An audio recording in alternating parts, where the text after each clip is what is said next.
আমি শুরু করছি।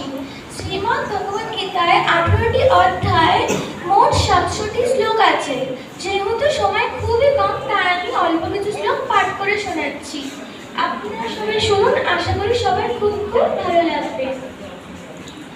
वसुदेवसुतं देवं कंसचाणूरमर्दनं देवकी परमानन्दं कृष्णं वन्दे जगद्गुरुं श्रीकृष्णं वन्दे जगद्गुरुम्। ॐ श्री परमात्मने नमः। श्रीमद्भगवद्गीता अथ प्रथमोऽध्यायः।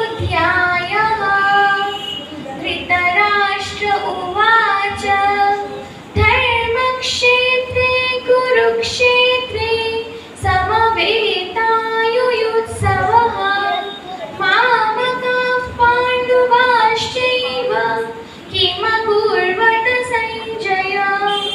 सञ्जय उवाच दृष्ट्वा तु पाण्डवानीकं व्यूढं दुर्योधनस्तदा आचार्यमुपसंगम्य राजा वचनमब्रवीत्। ধৃতরাষ্ট্র বললেন, হে সঞ্জয়, ধর্মভূমি কুরুক্ষেত্র যুদ্ধাভিলাষী আমার এবং পাণ্ডুর পুত্রগণ একত্রিত হয়ে কি করল? সঞ্জয় বললেন, সেই সময় রাজা দুর্যোধন উচ্চকারে সজ্জিত পাণ্ডব সেনাদের দেখে দ্রোণাচার্যের কাছে গিয়ে এই কথা বললেন।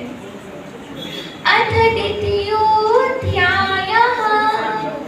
गुरून् हत्वा हि महानुभावान् श्रेयो भोक्तुं भयक्ष्यमपि ह लोके हत्वार्थकामांस्तु गुरूणिहैव भुञ्जीय भोगान् रुधिरप्रदितान्।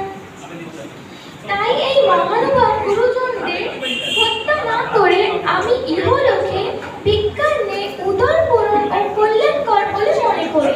কারণ গুরুজনদের বধ করে ইহলোকে শোণিত সিদ্ধ ধনসম্পদ ও কাম্য বস্তুরূপ ভোগ্য বিষয়ে সকলিত ভোগ করতে হবে।